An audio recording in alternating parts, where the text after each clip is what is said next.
Welcome back for another deep dive. Today, we're looking at how we learn by watching other people. Oh, that's interesting. Yeah, as a philosopher, we're always thinking about how do we learn and how do we know what's right and wrong and all that Yeah. stuff. But this time, we're going to be looking at it through the lens of psychology, specifically something called vicarious motivators. Yeah. So, And we're taking that. go ahead. Oh, sorry. We're taking this from a chapter in a psychology book that we're kind of diving into here. Yeah. And, it's really fascinating. I mean, think about it, how much we learn just by observing the people around us. Yeah. It's actually crucial to our survival, according to this chapter. So is this like more than just copying somebody's dance moves or Yeah. something like that? Right. What are vicarious motivators? Yeah, it goes way deeper than just mimicking. It's really about how observing the consequences of other people's actions Okay. rewires our own internal motivations. Oh. In fact, it even says, if human behavior depended solely on personally experienced consequences, most people would not survive the hazards of early development. Wow. That's a pretty bold statement. So you're saying that if we saw someone, succeed at doing something, we're more likely to try it ourselves. Right. And if we see them get punished for something, we're probably going to hesitate. Exactly. It's incredibly efficient. Think about it. We don't each have to touch a hot stove to know that it's a bad idea. Right. We just have to see somebody else get burned and think, nope, not for me. Exactly. Yeah. Now that you're saying it, it makes perfect sense. Yeah. It makes me wonder, though, as a philosopher, does this kind of challenge this idea that our choices are solely based on reason and logic? Totally. It really adds this whole social dimension to how we understand motivation and decision making. Okay. So, but it gets even more complex than that, right? Mm-hmm. Because the source is pointing out that it's not just about whether someone succeeds or fails, but it's about how their outcomes compare to ours. Yes.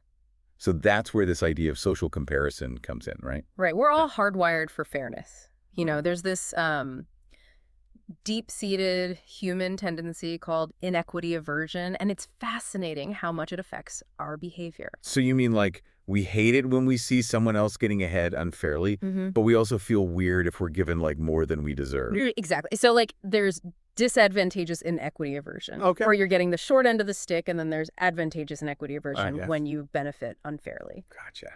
And this sensitivity to fairness, it starts really early in life, actually, and it shapes how we see the world. The source mentions a pretty simple example of this. Yeah. You get a compliment on your work, Right. and it can feel great. Yeah. But it can also feel deflating depending on whether other people were praised even more for similar work. Exactly. So it's is it really about the compliment, or is it about the the relative reward? Right. It's the relative reward. Okay. It's all about the comparison. And that perceived fairness, or lack thereof, it has this huge impact on motivation, on engagement, even on your sense of well-being, you know? I'd even argue that some of the greatest philosophical and political movements throughout history have been driven, at least in part, by this desire, this quest for equity. So how does this inequity aversion idea play out in our brains? Are there specific cognitive biases that are at work? Oh, yeah, there are several. Okay. One of them is the self-serving bias, where we tend to attribute our successes to internal factors like, our own brilliance, but then we blame our failures on external circumstances. Right. And this can make it harder to recognize when other people deserve more credit or reward. And then there's confirmation bias. Yeah. Okay? Where we only seek out information that supports our existing beliefs. Right. Even if those beliefs are about whether we deserve something or not. Exactly. And these biases, combined with our innate aversion to inequity, they can create some really fascinating and sometimes problematic social dynamics. Okay, so the text argues that there's more to this than just simple rewards and punishments. Right. It introduces this distinction between vicarious and implicit outcomes. Yeah. So what does that mean? Okay, so think of it this way. Imagine two kids solving puzzles, both of them equally successful, but only one of them gets praised by the teacher. Okay. The other kid experiences a kind of implicit punishment. Even though they didn't do anything wrong. Right. It's like they're being told, well, your success isn't worth acknowledging. Right. And research shows that this implicit punishment can be just as demotivating as an explicit reprimand. Wow. So it's not just about seeing someone get punished. Right. It's about seeing someone get rewarded for something that we also did but got no recognition for. Exactly. And this leads us to another really interesting concept: disinhibition versus inhibition of behavior. Okay, break that down for me. What do those terms mean in this context? Okay, so think of it like this. Seeing someone get away with something, especially if it's something personally rewarding, can weaken our own inhibitions, even if we know it's wrong. Huh. This is disinhibition. Okay. Like, it's easier to tempt someone to eat a cookie if they see other people enjoying it without any consequences. Yeah. You know? So it's kind of like peer pressure, but on a deeper, more subconscious level. Exactly. Okay. On the other hand, trying to inhibit a behavior through observation, it's often less effective, especially when we're talking about things that are just naturally pleasurable or tempting. So seeing someone get punished for lying might not be as effective as seeing someone get rewarded for honesty. Exactly.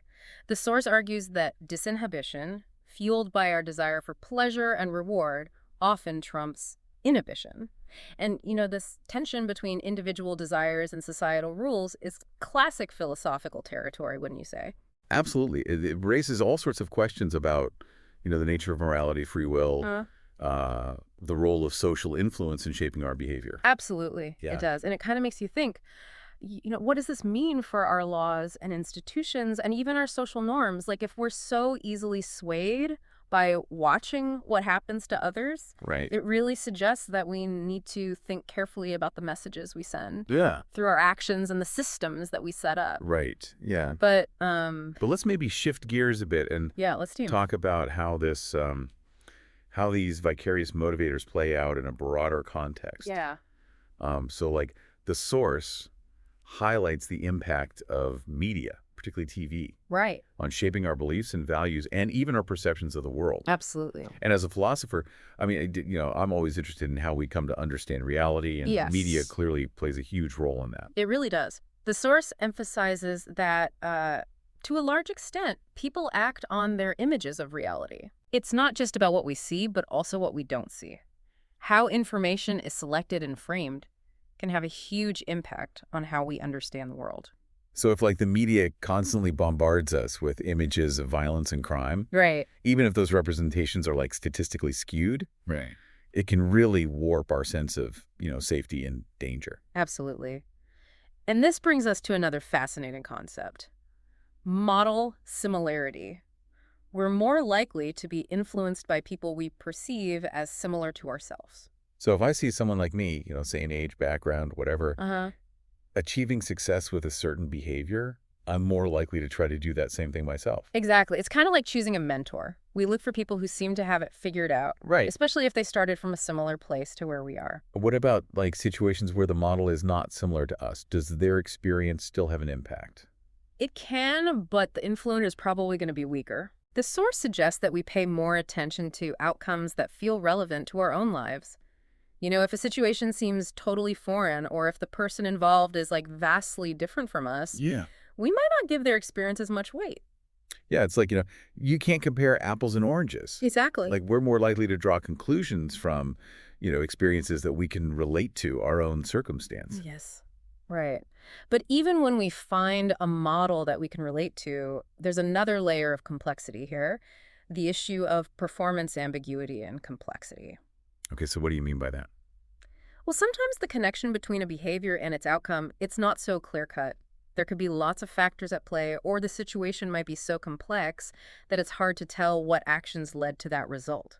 So like if I see a successful entrepreneur and I try to copy everything they do, Right. there's no guarantee that I'm going to be successful too. Exactly. Like there could be, market conditions or timing or luck or any number of other things Absolutely. that contributed to their outcome. Right. The source stresses that we need to think critically Yeah. in these situations. Wow. We need to be able to sort of separate the signal from the noise, Yeah. analyze the situation, and consider all the factors that might be involved. It kind of reminds me of that classic philosophical problem of induction.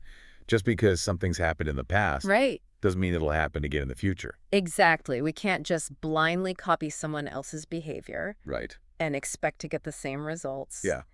We need to be thoughtful and discerning in our observations Yeah. and be willing to question our assumptions. And this makes me think about the frequency and magnitude of those outcomes too. Yes. Because the source points out that it's not just about whether someone succeeds or fails, Right. but how often and to what extent. Yes, exactly. Seeing someone win the lottery once Right. might not be as informative as watching someone make smaller but more consistent profits Right. through a different strategy. Like it's the difference between gambling and investing? Exactly. And when it comes to this kind of vicarious learning, we need to look at patterns, trends, Okay. and the long-term consequences of behaviors, Right. not just isolated incidents. So if we're trying to learn from others, we need to be like critical and analytical. Right. We need to think about the context. Yeah. Are they similar to us? Uh-huh. How often do these things happen? How big are the successes or failures? Right. And how complex is the whole situation? Exactly. Okay. And it's important to remember, too, that direct experience, while often riskier and more time-consuming, Right. often has a stronger motivational power than just vicarious learning. So seeing someone else get rewarded for something might inspire me, Yeah. but actually experiencing that reward myself Right. is going to have a more lasting impact. Exactly. Okay. But here's where things get really interesting. Observing other people's outcomes can actually change how motivating direct incentives are. So they're not mutually exclusive? Yeah. They can work together? They totally work together. Imagine you're working on some big project, Okay. and you're motivated by the potential for a bonus Right. if you succeed. But then you see a colleague getting recognized Oh. and praised Yeah, for right. their work on a similar project. Yeah. That could really boost your own drive and commitment. So like the social reinforcement adds another layer Absolutely. of motivation. It's like a bonus on top of the bonus. Even if the original motivation is that direct reward. Exactly. And we see this interplay between direct and vicarious motivators everywhere. In the workplace, in our relationships, even in political activism. Speaking of social dynamics, the source goes into how seeing social inequities affects us. Yes. Like if you see someone else being treated unfairly, how does that change our own motivations and behaviors? This is a complex one. There are a lot of possible responses. The source says our reaction really depends on a few things, like our sense of agency. Do we feel like we can change the situation, our perception of how fair things are, and whether there are other options available. So if we see something unfair happening, Right. but we feel powerless to change it, Yeah. we might just like resign ourselves to it. Right. Or try to explain it away. Okay. Like maybe tell ourselves that person deserves it or the system is just rigged. Yeah. This can be a way of protecting ourselves from, the discomfort of seeing injustice. Right. Without feeling obligated to do something. But what if we think the inequality is actually unjust and we believe we can do something about it? That's when things get really interesting. The source suggests that observing unfairness can be a trigger for social change. Okay. When people feel a sense of shared injustice and they believe that acting together can make a difference, Right. they're more likely to mobilize and fight for change. So you're saying that seeing someone else suffer can actually be what sparks a movement for justice? Absolutely. But it's not just about passively watching. It's about how we interpret what we see, the resources we have, and whether we believe that collective action can actually lead to a more just and equitable world. So it all comes back to that core philosophical question of agency. Exactly. Even though we're influenced by all these social factors, Right. we still have choices to make. Yes. We can challenge things. Absolutely. We can fight for what we believe in. Yes. This understanding of vicarious motivators, it shows how powerful social influence is. Yeah. But it also highlights our capacity for moral reasoning, for empathy, and for collective action. We can choose to be passive bystanders Right. or active agents of change. Yeah, and that's powerful stuff. Yeah. It means that even though we're always getting bombarded with information Right. and influenced by everyone around us, Yes. we still have some power to shape our own destinies That's and create a good. better world. Yeah. I love that. This has been like a super interesting conversation, but we've talked a lot about like the cognitive side of this Yeah. whole vicarious learning thing. Right. What about the emotional impact? Oh, that's another key aspect the source explores, how emotions get transferred through observation. It's not just about knowing what to do or what to avoid. It's also about how we learn to feel about things. So like if I see someone freaking out over a spider, Yeah, I might become afraid of spiders myself, even if I've never had a bad experience. exactly. It's called vicarious arousal. Seeing someone else's emotional response can actually trigger like a physical reaction in us. Wow. We're wired for empathy to kind of mirror the emotions we see in others.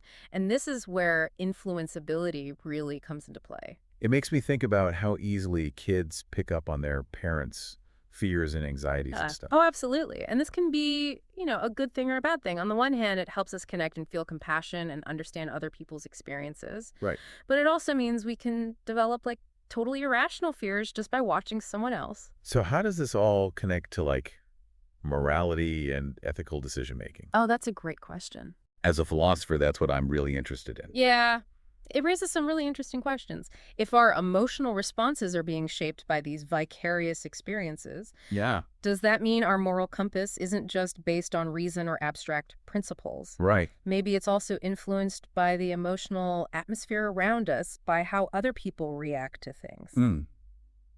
It makes me think about the role of media, especially now when we're surrounded by images of violence and suffering all the time.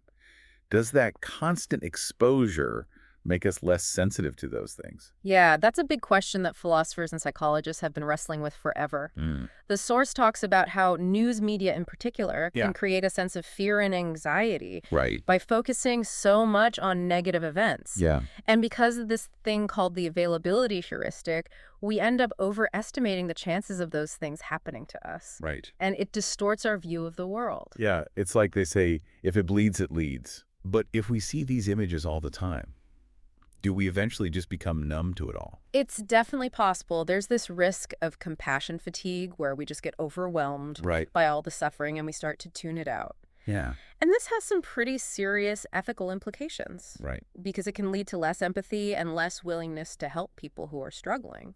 Yeah, this whole conversation has really shown how complicated learning and decision-making are. Right. It's not just about logic. No. It's about emotions and social influences and how we filter all the information coming at us. Absolutely. And as a philosopher, Yeah. this really forces us to think hard about free will Yeah. and what shapes our moral choices. Yeah. Like, if we're so influenced by what we see around us, how much control do we actually have? It's a tough question. Yeah. But understanding these vicarious motivators is a good first step towards being more aware and intentional in our choices. So to sum it all up, we've seen how watching other people, their actions, the consequences, even their emotions, Right. can really shape our own motivations and beliefs and even our fears.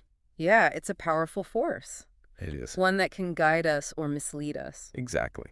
So as you continue to think about all these philosophical questions that come up, Mhm. here's something to consider. Knowing how influential observation can be, Right. how will you choose to shape your own environment and the information you let influence you? It's a great question. Thanks for joining us on this deep dive into vicarious motivators. Yeah, thanks for listening. We hope this has sparked some new ideas for you and inspired you to keep exploring this really fascinating area where psychology and philosophy meet.